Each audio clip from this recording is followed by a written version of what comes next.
오늘 이 시간에 복이 있는 사람이라는 제목으로 말씀을 나누도록 하겠습니다.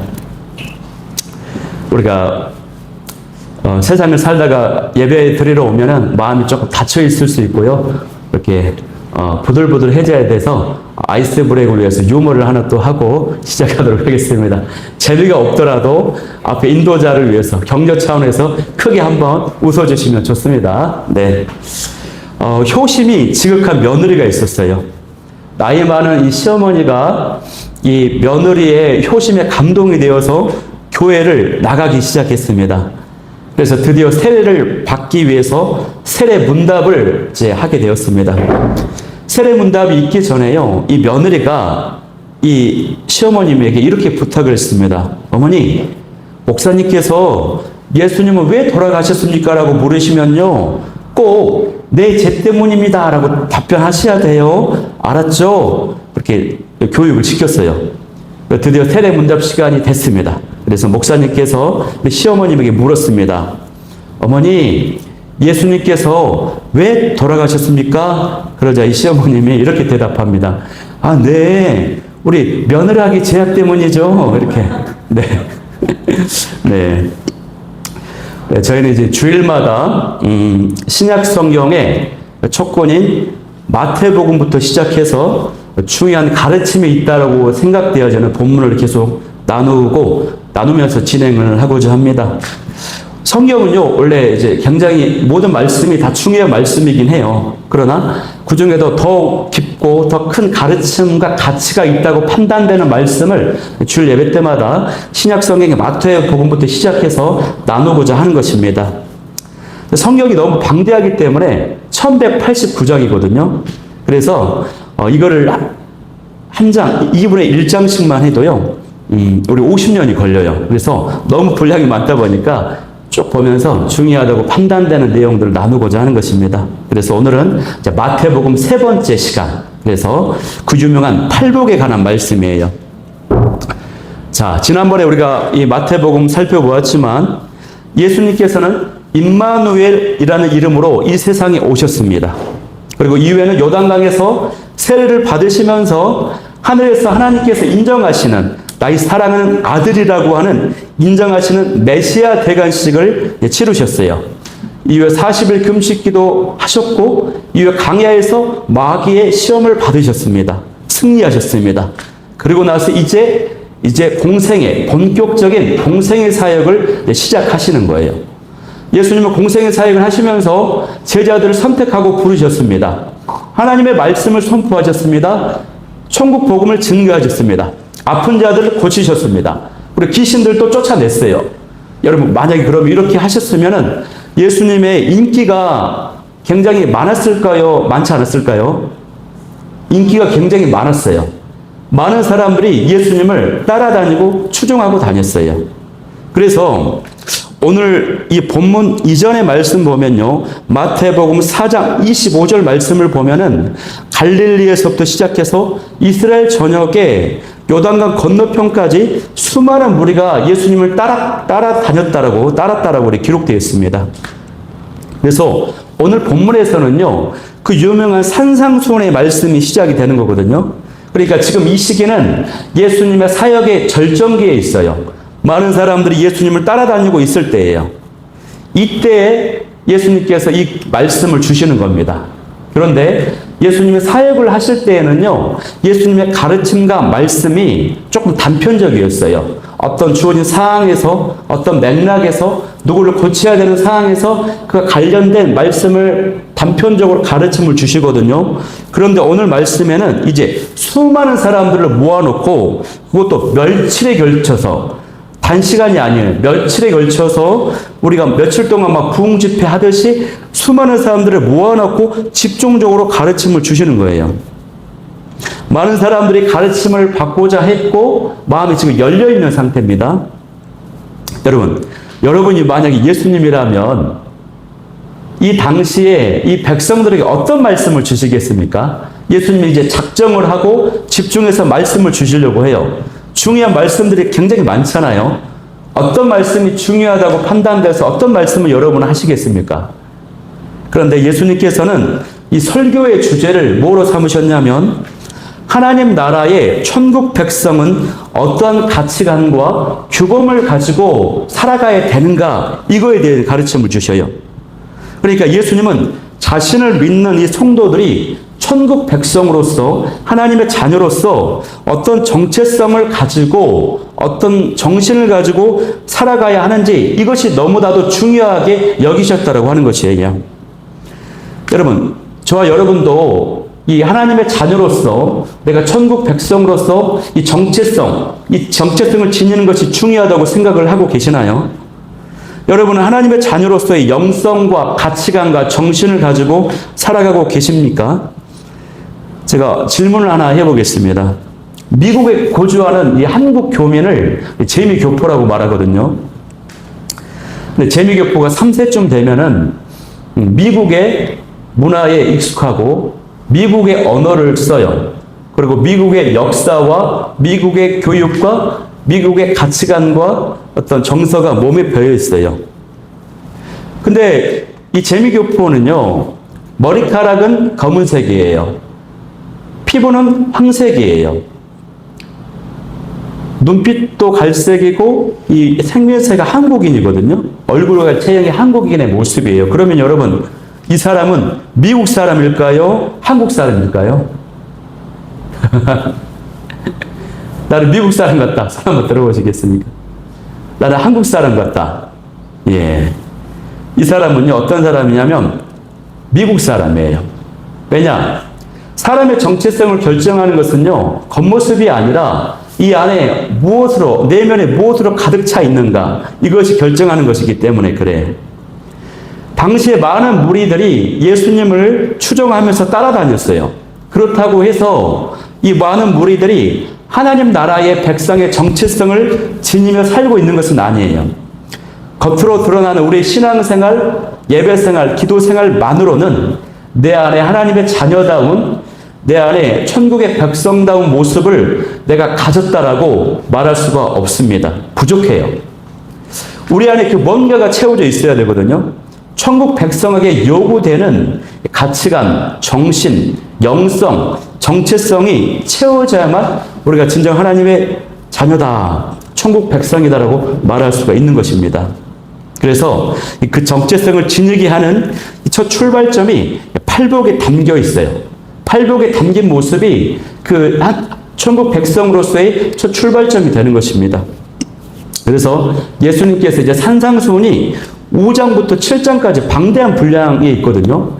그 산상수훈의 문을 여는 첫 출발점이 팔복이에요. 그래서 팔복이 산상수훈 전체의 예수님의 가르침의 핵심이고 요약이고 머릿말입니다, 여러분.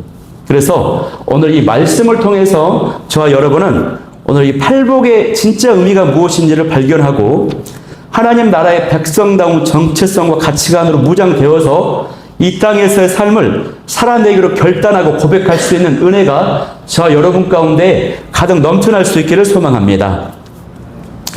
자, 이제 첫 번째 9절 1절 말씀을 보면요, 예수님께서 무리를 보시고 산에 올라가 앉으시니라고 기록되어 있죠. 그랬더니 제자들이 나왔다라고 기록되어 있거든요. 근데 여기 흥미로운 점이 하나 있습니다. 흥미로운 점이, 예수님께서는 무리를 보시고 산에 올라가셨다라고 하셔요. 왜 굳이 산에 올라갔는가 하는 의문점이 들 수가 있어요. 여러분, 몸이 약한 자들이 있을 수 있지 않겠어요? 무릎 관절에 힘들어하는 사람, 다리 아픈 사람, 또 연약하고 어린이들이 있지 않겠어요? 근데 예수님이 그 무리를 보시고 산으로 올라가서 이 무리들로 하여금 기어이 산에 올라가도록 하셨다라고 하는 거거든요. 이거는 예수님이 의도하신 바가 있었어요. 예수님이 설정하신 상황이에요. 어떤 설정이냐면 모세를 떠오르게 하는 설정입니다. 모세는요, 시내산에서 하나님의 율법을 받았습니다. 그리고 그 율법을 백성들에게 가르쳤어요. 그리고 모세는 어떤 가르침을 줄 때에 모세의 자리에 앉아서 가르침을 전했거든요. 오늘 말씀에도 보면은 예수님이 올라가 앉으셨다라고 기록되어 있죠. 이스라엘의 역사 가운데 가장 위대한 지도자가 모세입니다. 그런데 1절에도 보면 예수님도 앉으셔서 가르치셨다고 되어 있어요.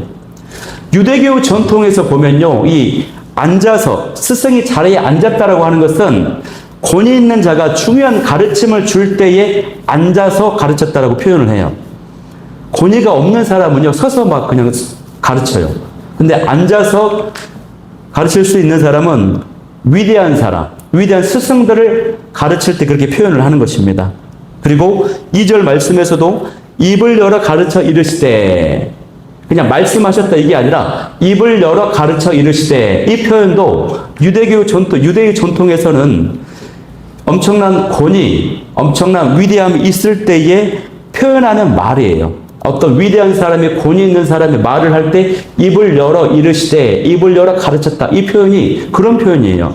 그러니까 이 모습은 무엇을 떠올리게 하냐면, 예수님, 모세가 시내산에 올라와서 율법을 받고 하나님의 말씀을 백성들에게 가르쳐주는 이 모습을 연상시키는 겁니다.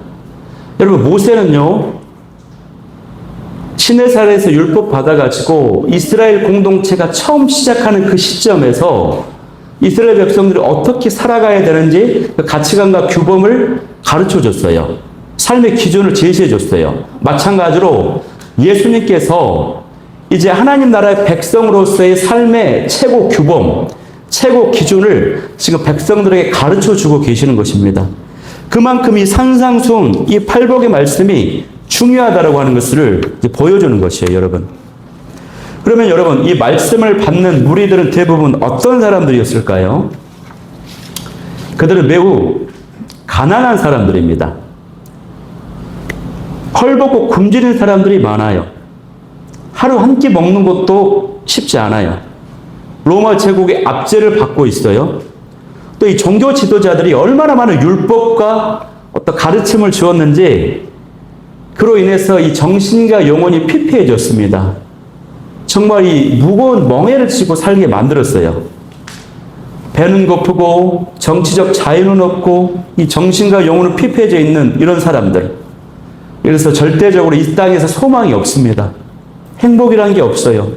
이들에게 오직 하나님 나라에 대한 소망밖에는 없어요. 이들에게는 오직 천국 백성이 되는 길밖에는 소망이 없어요.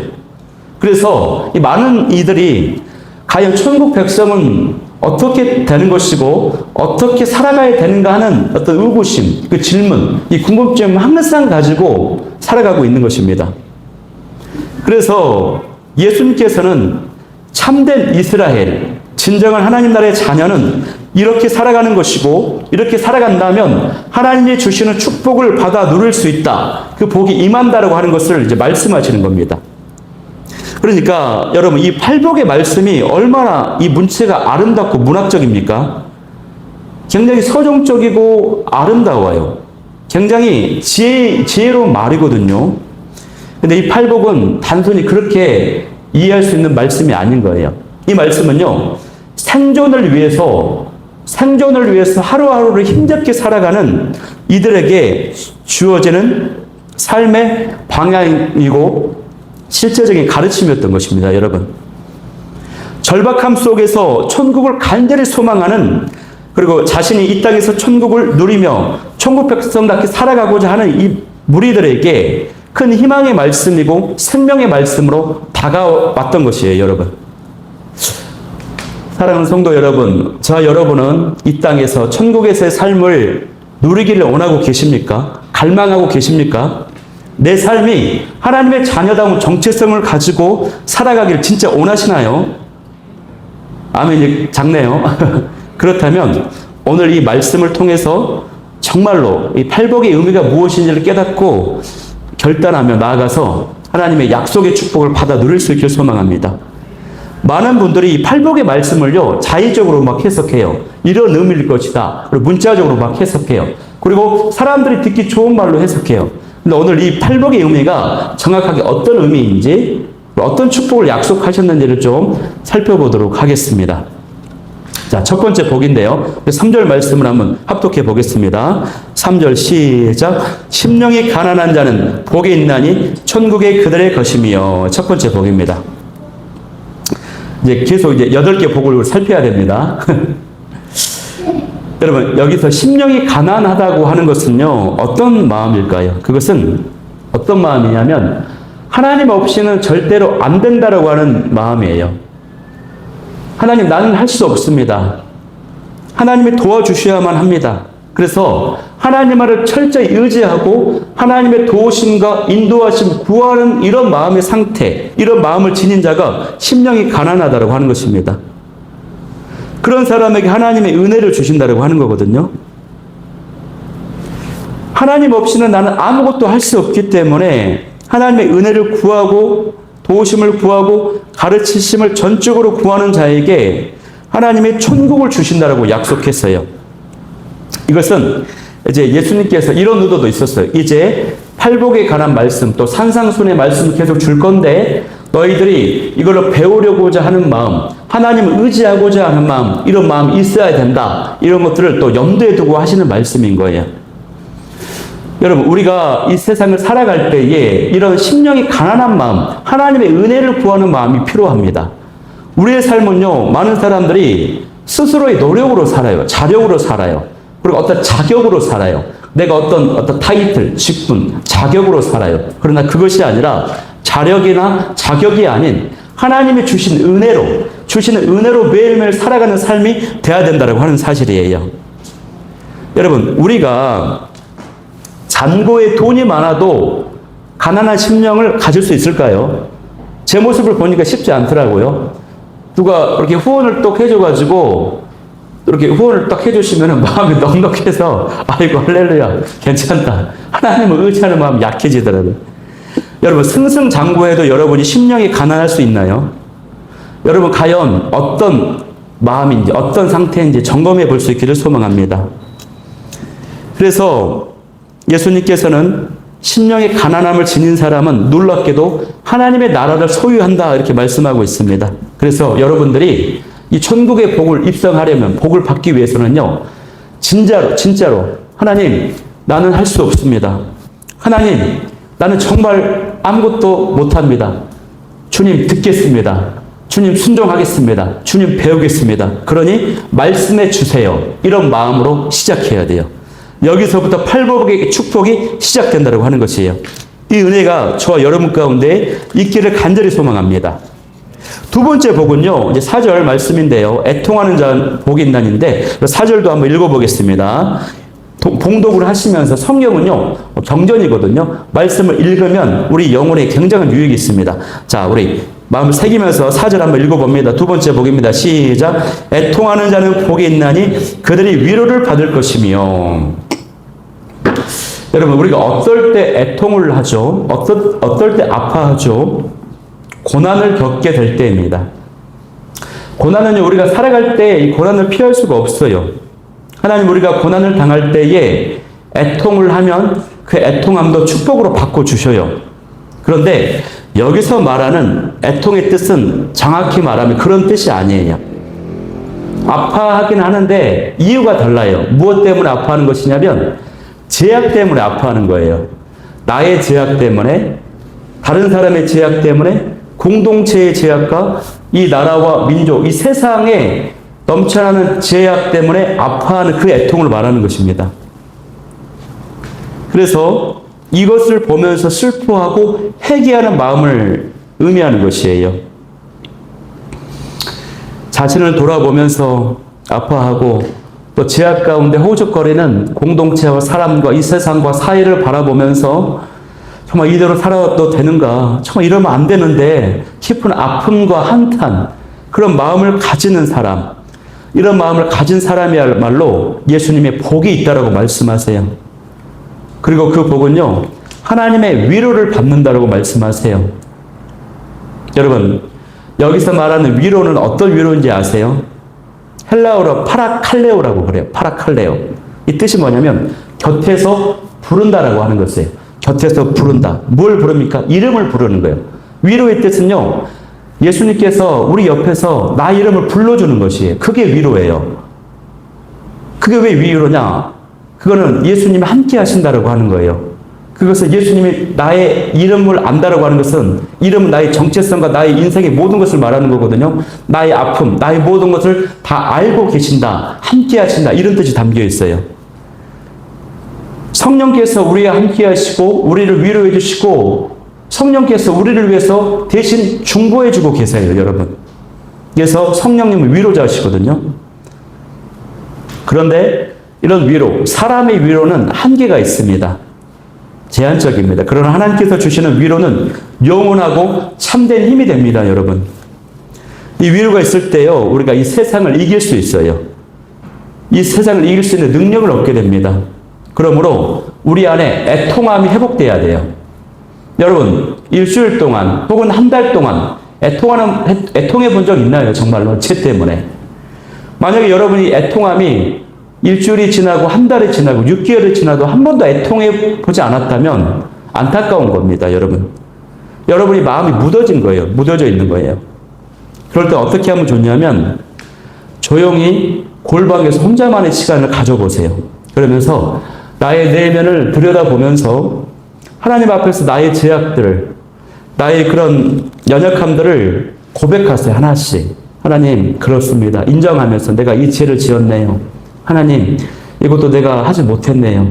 내가 연약했습니다. 내가 죄를 지었습니다. 하나씩 하나씩 고백하면서 주님, 나를 불쌍히 여겨주세요.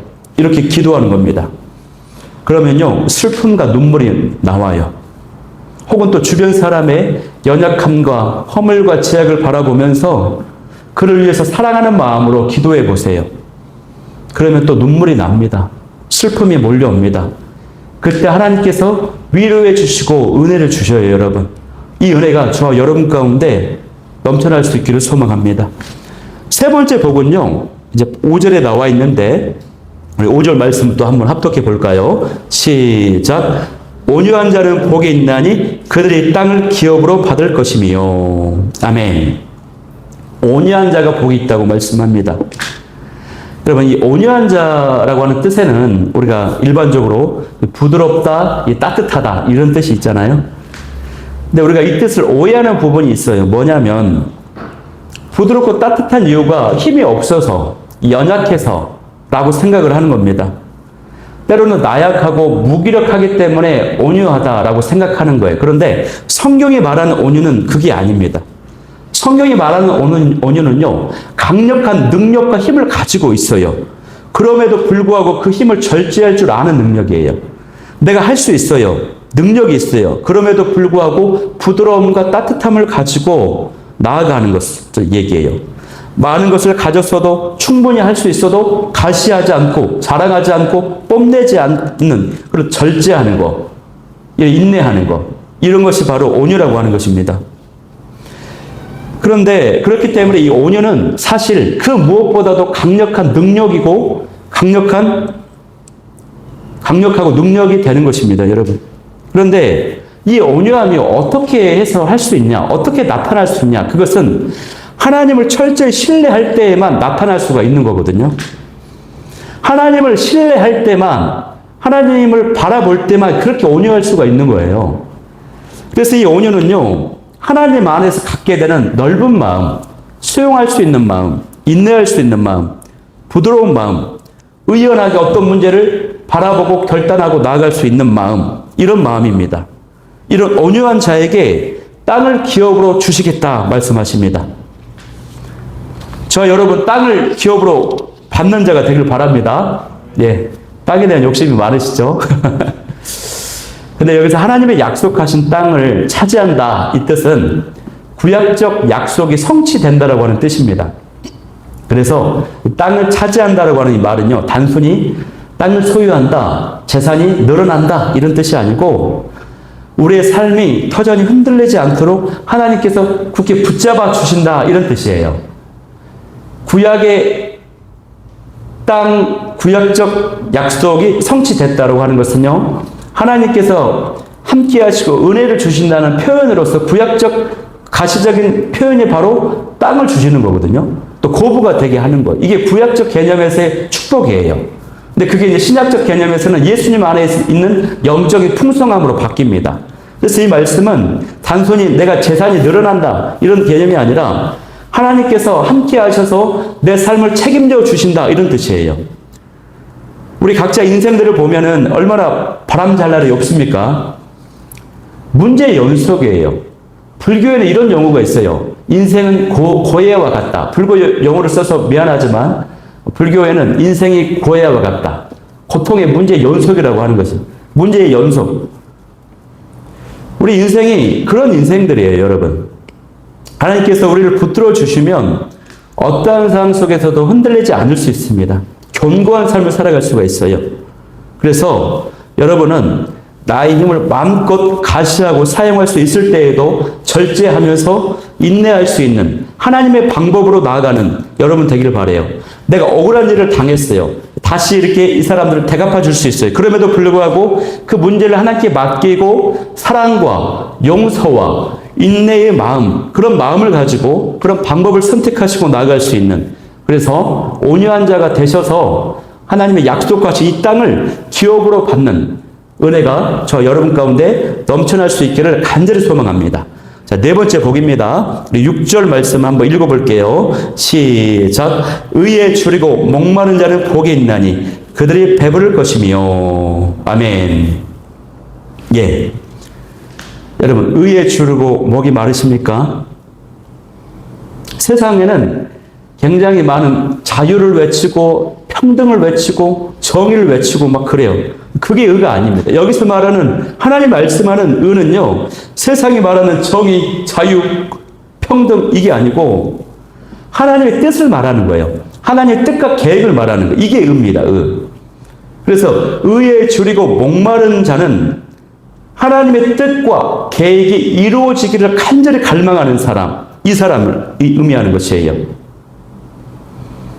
그래서 근데 성경 전체를 보면은 하나님의 뜻과 계획이 뭐냐? 두 글자. 뭘까요? 하나님의 최종적인 뜻과 계획이 뭘까? 그것은 구원입니다. 구원. 구원이 하나님의 최종적인 뜻과 계획입니다. 그래서 성도의 삶이라고 하는 것은요, 하나님의 의와 하나님의 구원을 간절히 갈망하는 삶이 되어야 됩니다. 구원에는 두 가지 영역이 있어요. 구원을, 예수님을 믿음으로 구원을 얻는 구원이 있고, 그 다음에 구원을 이루어가는 것이 있어요. 구원을 완성해가는 그런 삶. 이처럼 구원을 얻고 받은 구원을 이루어가는 그런 것에 집중하고 그렇게 살아가기를 갈망하는 사람, 그리고 나뿐만이 아니라 다른 사람을 구원시키고 다른 사람을 구원의 통로가 되게 하는 이런 은혜, 이런 사람, 이런 갈망이 큰 사람, 이 사람에게 하나님이 배부름의 축복을 주신다고 하는 것입니다. 배부름의 축복. 이건 역시 어떤 밥을 많이 먹어서 배가 부르는 게 아니라 하나님께서 하나님 때문에 내 영혼이 만족한 상태, 충만한 상태, 기쁨이 가득한 상태, 이걸 지금 말하는 거예요. 저도 보니까요, 영적으로 이렇게 다운이 될 때, 우리는 두 글자로 영따라 그래요. 그걸 영따. 영적 다운이 들어왔다. 신앙생활 할 때 우리 기복이 좀 있지 않습니까? 올라갈 때, 내려갈 때. 영적 다운이 있을 때, 여러 가지 방식으로 이제 회복할 수 있죠. 어떤 사람은 기도로, 어떤 사람은 말씀으로, 어떤 사람은 찬양으로. 그런데 제 경험상 가장 강력한 건 뭐냐면, 이마트 앞에서 주보 100장 들고요. 주보를 100장 나눠주면서 예수님 믿으세요. 예수님 믿고 천국 가세요. 이렇게 복음을 전하잖아요. 그러면 기쁨이 금세 올라오더라고요. 영혼을 향한, 영혼을 구원하고 전하는 이런 역할, 이런 걸 할 때, 영혼을 섬기면서 그 영혼이 살아날 때, 회복될 때, 진짜 최고의 기쁨이 올라와요. 그 비교할 수 없어. 돈으로 살 수 없어. 세상이 주는 그 어떤 주는 기쁨보다도 비교할 수 없는 기쁨이 영혼에서 올라옵니다. 복음을 전해서 구원받았다. 내가 말씀으로 양육해서 사랑으로 섬겨서 그 영혼이 치유되었다. 회복되었다. 온전케 되었다. 그러면요, 정말 날아갈 것처럼 기쁩니다. 이 배부름은 그런 기쁨을 하나님께서 충만하게 주신다고 하는 것이에요. 그러니까 우리가 하나님의 정말 하나님의 구원, 하나님의 계획, 이거를 이루고자 힘쓰고 노력할 때에 우리 안에 기쁨이 막 넘치게 된다고 하는 것을, 그 은혜가 저 여러분 가운데 넘쳐날 수 있기를 소망합니다. 자, 여기까지가요, 이제 우리가 팔복을 해야 되는데, 전반부에 4가지 복입니다. 4가지 복. 그런데 이 4가지 첫 번째 복은요, 이제 후반부에 나오는 4가지 복과 달라요. 전반부의 네 가지 복은요, 무엇과 관련된 거냐면 하나님과 관련된 거예요. 하나님 관계. 하나님 앞에서의 어떤 겸손함, 회개, 또 온유함, 또 의에 대한 갈망입니다. 그러면 이제 위에 나오는 이제 후반부의 네 가지 복은 하나님 말고 무엇에 관련된 걸까요? 사람과 관련된 겁니다. 사람과 관련된 이제 복이거든요. 그래서 이거를 너무 이제 단순하게 말하자면 하나님 사랑과 이웃 사랑이 팔복에 이제 녹아들어 있어요. 우리 교회 모토가 뭡니까? 하나님 사랑, 이웃 사랑입니다. 우리 교회 모토. 자, 그래서 이제 후반부를 한번 볼게요. 이제 다섯 번째 복이거든요. 7절 말씀을 한번 읽어보겠습니다. 7절 말씀 시작. 긍휼히 여기는 자는 복이 있나니 그들이 긍휼히 여김을 받을 것이며. 긍휼히 여기는 건 뭐냐면 쉽게 말하면 저는 어릴 때 이 단어가 무슨 뜻인지 몰랐어요. 긍휼이 뭘까? 불쌍히 여기는 거예요. 불쌍히 여기는 거. 그런데 이거는 단순히 멀리서 불쌍히 여기고 참 딱하다, 동정적으로 연민을 느끼고 그렇게 그런 감정을 갖는 것을 넘어서는 것입니다. 어떤 거냐면 상대방의 마음속에 깊이 들어가는 것이에요. 그래서 그 사람의 깊은 아픔을 공감하는 거예요. 깊이 이해하는 거예요. 함께 눈물을 흘리는 거예요. 거기서 멈추면 또 안 돼요. 그리고 나서 이 사람을 위해서 내 모습의 행동으로, 적극적인 구체적인 행동으로 나타나야 돼요. 이게 긍휼이에요. 그러니까 이 긍휼을 단순히 불쌍히 여기는 마음을 떠나서 그 사람의 마음 깊숙이 들어가서 공감하고 나서 그 사람을 위한 구체적인 행동까지 포함되어 있어야 돼요. 이게 바로 예수님이 말씀하시는 구원이라고 하는 것입니다. 아니, 긍휼이라고 하는 것입니다. 이렇게 긍휼을 베푸는 사람에게 하나님께서도 크신 긍휼을 베푸신다라고 말씀하고 있어요. 그러니까 우리가 긍휼의 삶을 살면, 긍휼의 삶을 실천하면요, 그 삶 자체가 하나님의 긍휼을 경험하는 길이 됩니다.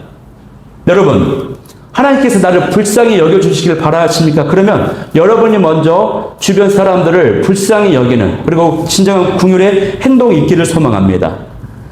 긍휼을 구체적인 행동으로 하려면요, 뭐가 필요하냐면요, 시간을 들여야 됩니다. 물질을 써야 돼요. 그리고 마음과 정성을 써야 됩니다. 이 에너지를 지불할 준비가 되어 있습니까? 이거 없다면 가짜, 절반만에 해당하는 불완전한 긍휼입니다. 내가 받은 긍휼을 다른 사람에게 흘려보낸 경험이 있나요? 저는 이제 본교회에서 매번 정기적으로 찾아오시는 어떤 노숙인 아저씨가 계셨어요. 정기적으로 후원을 막 해주고 했는데, 이제 교회를 옮기면서 이분이 이제 못 오게 됐어요. 그래서 교회 주소까지 알려주고 오라고 했는데 이쪽 지역에 전철이 없어요. 그래서 그분이 오시지를 못하고 계셔요. 그래서 제가 한 번씩 계좌로 좀 돈을 넣어드리려고 생각을 합니다. 이런 식으로 여러분 주변에 긍휼을 다른 사람에게 흘려보낼 수 있는 경험과 그런 기회들을 많이 가질 수 있기를 소망합니다. 그런 자를 주님께서 긍휼히 여기신다고 말씀하세요. 자, 여섯 번째 복입니다. 자, 8절입니다. 한번 읽어보겠습니다. 시작. 마음이 청결한 자는 복이 있나니 그들이 하나님을 볼 것이며. 그랬습니다. 마음이 청결한 자, 어떤 자일까요? 여러분, 성경에서 마음은요, 어떤 한 사람의, 어떤 한 인격의 존재의 가장 깊은 곳을 말합니다. 우리가 생각하고 말하고 어떤 행동을 하고 어떤 표현을 하고 예술 행위를 한다거나 뭔가 어떤 무언가를 모든 걸 할 때에 모든 시작점이 마음에서 출발을 합니다. 생활 전반이 모든 마음에서 시작을 해요. 그런데 이 마음이 청결하다라고 하는 것은요, 어떤 마음이냐면 마음이 나누어지지 않은 것을 말해요. 여러분, 마음이 나누어져 있다면 얼마나 마음이 좀 질서가 없고 혼란스럽겠습니까? 마음이 두 마음, 세 마음 되지 않고 딱 한 마음으로 되어 있는 상태. 그래서 그 마음이 누구를 향하냐? 하나님께만 집중해 있어요. 하나님의 말씀에만 순종하고자 하는 마음이 생겨요. 그러면 이 마음은요, 청결한 마음이 돼요. 이 마음은 어떤 마음이 되냐면 다른 사람들을 축복하고 섬기고 사랑하는 마음이 되는 거예요. 제가 이 사람들 얼굴을 보면은 사람들이 100이면 100, 1000이면 1000, 다 생김새가 달라요. 얼굴이 달라요. 모습이 달라요. 쌍둥이들조차도 달라요. 자세히 보면은. 이처럼 우리 사람의 마음도요, 그 사람의 각자의 마음의 모양이 있어요. 마음이라는 모양, 마음의 생김새가 있어요. 그런데 많은 사람들이 좋지 못한 마음의 모습을 가지고 있죠. 비판하는 마음, 비난하는 마음, 이기적인 마음, 또 이기고자 하는 마음, 이런 마음들이 질투하는 마음, 이런 마음들이 다양하게 있습니다. 다양하게. 어떤 사람이 그 마음이 크고, 어떤 사람이 이 마음이 크고, 다양한 마음이 있어요. 그래서 이런 마음을 보시고 예수님께서는 청결한 마음을 지녀야 된다. 그것은 하나님께만 한 마음으로 온전히 집중하는 마음, 순종하고자 하는 마음. 그러면 그 순종하고자 하는 마음 때문에 우리에게 선한 마음이 생긴다라고 하는 것이에요. 그런데 이 마음이라고 하는 것은요, 여러분, 저절로 두면은 더러워져요. 우리가 집에서도 휴가를 일주일 동안 나갔다 들어오면은 아무것도 하지 않았는데 집이 더러워져 있어요. 먼지나 여러 가지들로. 그냥 방치하고 놔두면 더러워져요. 우리 마음도요, 그냥 놔두고 방치하면 더러워져요. 이상한 것들이 들어와요. 그렇기 때문에 우리가 청소를 정기적으로 하듯이 우리의 마음을 청결하게 하는, 전개적으로 청결하게 하는 그 작업을 해야 됩니다. 그게 뭡니까? 우리의 마음을 청결하게, 전기적으로 하는 거. 그게 바로 예배를 드리는 것이고, 그게 바로 따로 시간을 떼서 기도하는 것이고, 그게 바로 말씀을 보는 것이고, 그게 바로 성경을 통독하고 묵상하고 뭐 나눔을 한다거나 이런 것들을 정기적으로 점검하면서 정기적으로 해야 돼. 그래야 우리 마음이 깨끗해집니다, 여러분. 그래서 이런 시간들을 여러분이 꼭 구분해서 따로 떼어서 마음을 청결하게 관리하는 저 여러분이 될 수 있기를 소망합니다. 예, 여러분 인내하십시오. 예, 7번째, 8번째 2개 남았습니다. 네, 자, 우리 7번째 복을 보겠습니다. 9절 말씀입니다. 시작. 화평하게 하는 자는 복이 있나니 그들이 하나님의 아들이라 일컬음을 받을 것이며. 네, 여기서 말하는 화평은요, 히브리어로 샬롬입니다. 샬롬. 샬롬. 이 샬롬은 하나님이 주시는 평안이에요. 그래서 어떤 상황과 형편에 있어도 샬롬할 수 있는 상태입니다. 여러분, 돈이 주는 평안은요, 돈이 사라지면 평안이 사라져요. 어떤 지위가 주는 평안은 어떤 지위에 올라가면은 평안한데 그 지위를 잃어버리면 평안이 사라져요. 그렇기 때문에 불안정하고 이 세상이 주는 평안은 주변의 상황과 환경이 바뀌면 사라지게 돼 있어요. 여기서 말하는 평안은 하나님이 주시는 평안이. 그렇기 때문에 하나님은 항상 우리의 영혼이 함께 하시기 때문에 어떤 상황과 환경과 형편에서도 초월해서 평안할 수 있는 상태, 이게 바로 샬롬의 상태거든요. 근데 이거는 1단계입니다. 1단계. 여기까지만 가면 안 돼요. 이 샬롬의 상태가 주변 사람에게 영향력으로 나타나야 돼요. 나 이 샬롬의 상태가 관계를 회복시키고 나와 삶의 영역을 먹고 있는 모든 영역들이 이것 때문에 영향력을 받아서 온전케 되고 회복되고 완전한 상태가 되는 거, 이게 바로 최종적인 샬롬의 상태입니다. 여기 화평하게 하는 자는요, 다툼의 상황이 있어가지고 이거 내가 가면은 다툼이 날 것 같아서 그냥 얌전히 조용히 입 다물고 있고 피하고 도망가고 이런 비겁한 모습을 화평하게 하였다, 이게 아니라 적극적으로 중재하면서 하나님의 샬롬의 상태를 회복시키면서 영향을 미치면서 화평을 만들어가는 사람, 화평을 일으켜가는 사람, 이게 바로 화평케 하는 자입니다, 여러분.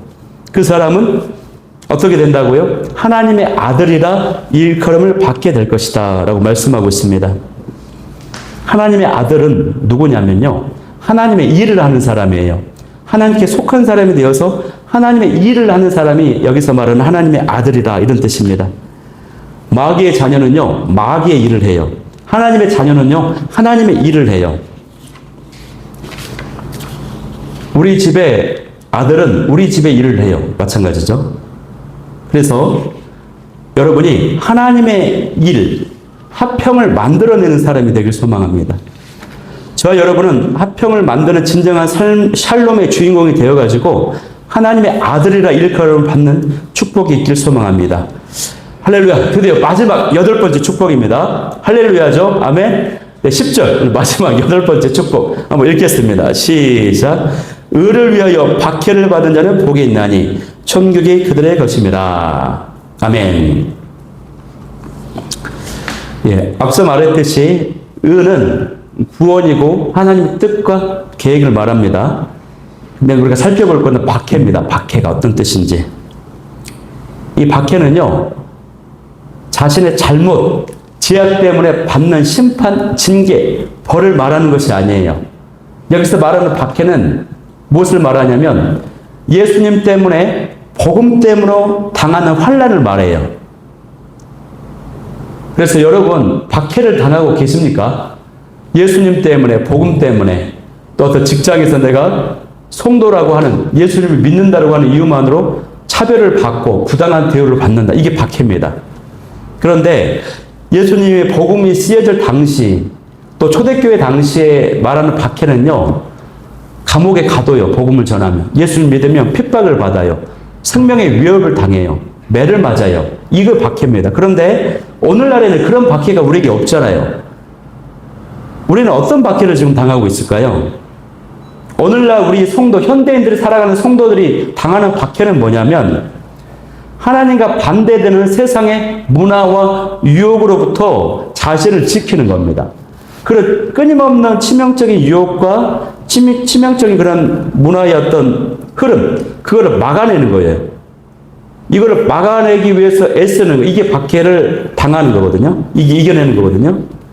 그러니까 우리의 신앙을 무너뜨리려고 하는 많은 것들이 있어요. 세속주의야, 물질주의야, 이기주의, 이런 것들이 있어요. 이런 것과 타협하지 않고 지키는 것입니다. 사업을 하는 사람들은요, 어떤 계획을 따내려면요, 접대를 해야 되고, 술을 먹어야 되고, 막 이렇게 막 해야 돼요. 이런 것들을 참아내면서, 겪으면서 견디는 거, 이게 박해입니다, 여러분. 이 성도의 박해예요. 또 얼마나 많은 내적인 갈등이 있는지 몰라요, 그런 분들은. 이런 것들 자체가 박해를 당하고 있는 것이다.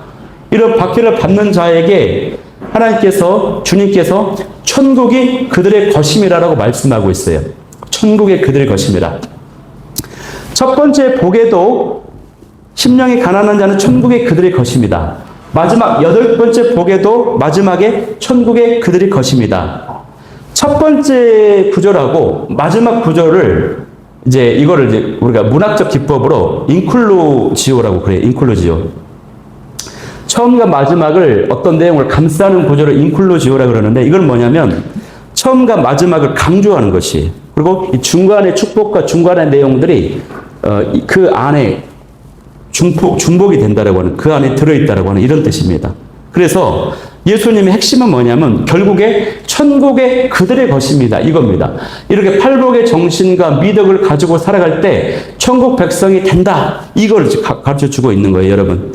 그래서 이 팔복의 가치를 지닌 사람이 천국의 정체성을 지닌 사람이 되는 것이거든요. 우리가 나눴던 것처럼 팔복에서 말하는 복의 기준은 세상에 말하는 복의 기준과 전혀 달라요. 은혜로 시작해서 성품으로 열매를 맺는 것이에요.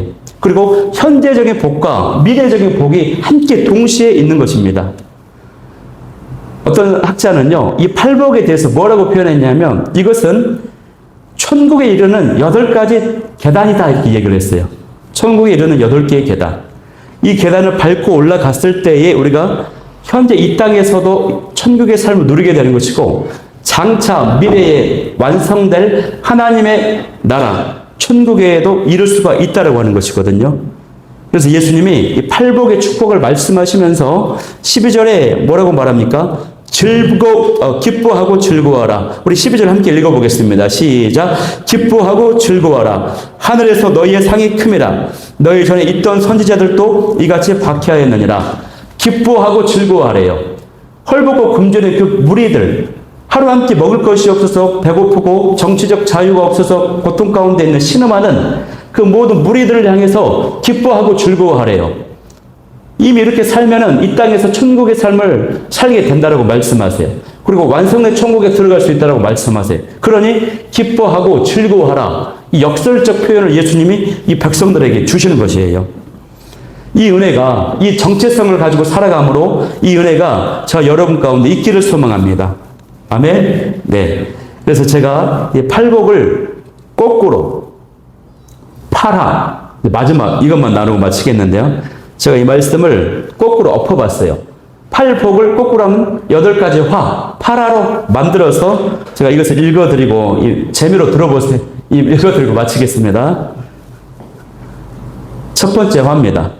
심령이 교만한 자는 화가 있나니 지옥이 그들의 것이며, 두 번째 화는 죄악 가운데서도 웃고 떠드는 자는 화가 있나니 그들이 심판을 받을 것이며, 세 번째 화는 다투는 자는 화가 있나니 그들이 빚더미에 앉을 것이요, 네 번째 화는 불의가 가득한 자는 화가 있나니 평생 배고프고 굶주릴 것이요, 다섯 번째 화는요, 무정한 자는 화가 있나니 무자비하게 당할 것이요, 여섯 번째 화는 마음이 더러운 자는 화가 있나니 그들이 마귀를 만날 것이요, 일곱 번째 화는 다투는 자는 화가 있나니 마귀의 아들이라 일컬음을 받을 것이며, 여덟 번째 화는 불의를 보고 기뻐하는 자는 화가 있나니 지옥이 그들의 것임이라.